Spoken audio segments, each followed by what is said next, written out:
నేను ఒక్క విషయం మీ అందరికీ చెప్పాలి. ఇక్కడే మనమందరం వెంకటేశ్వర స్వామిని కలియుగ దేవుడిగా ఆరాధిస్తున్నామా లేదా తమ్ముళ్ళు అని అడుగుతున్నా.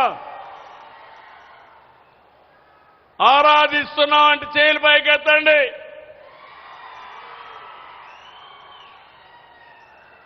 అలాంటి దేవుడికి అపచారం జరిగితే అలాంటి వాళ్ళని శిక్షించే బాధ్యత మన పైన ఉందా లేదా అని మిమ్మల్ని అడుగుతున్నా. వెంకటేశ్వర స్వామి లడ్డు తయారు చేసే నెయ్యిలో కల్తీ ఏమనాలి? గట్టిగా పట్టుకుంటే ఇప్పుడు దొంగ నాటకాలు ఆడుతూ దేవాలయాల చుట్టూరు తిరుగుతున్నాడు గొడ్డలి పార్టీ నాయకుడు. అవునా కాదా తమ్ముళ్ళు అని మిమ్మల్ని అడుగుతున్నా. నువ్వు దేవాలయాల చుట్టూ తిరగాల్సిన పని లేదు. నువ్వు నమ్ముకున్నటువంటి మతాన్ని నువ్వు ఆరాధించి మాకు నష్టం లేదు.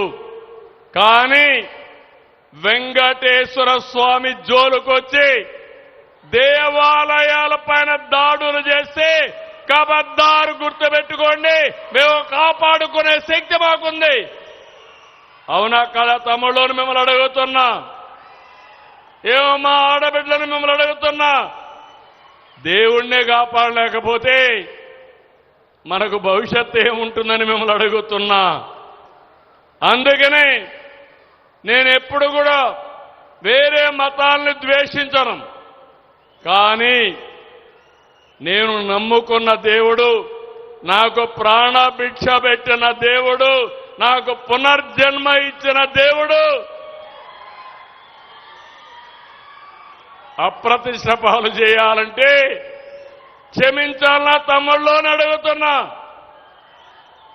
అందుకే మిమ్మల్ని అందరిని అడుగుతున్నా. ఈరోజు కూడా చూశా, ఒంగి దండాలు పెడుతున్నాడు దేవాలయాలకు పోయి.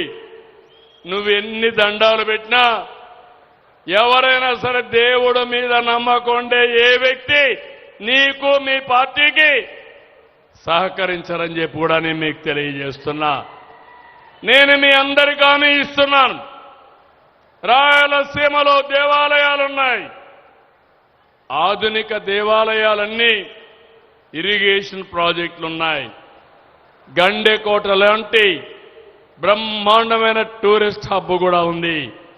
ఇవన్నీ చేసి ఈ రాష్ట్రాన్ని ఒక ఆదర్శంగా తయారు చేసే బాధ్యత, మా తమ్ముళ్లకు ఉద్యోగాలు కల్పించే బాధ్యత, సంపద సృష్టించే బాధ్యత ఈ ప్రభుత్వానిదని మీ అందరికీ హామీ ఇస్తున్నా.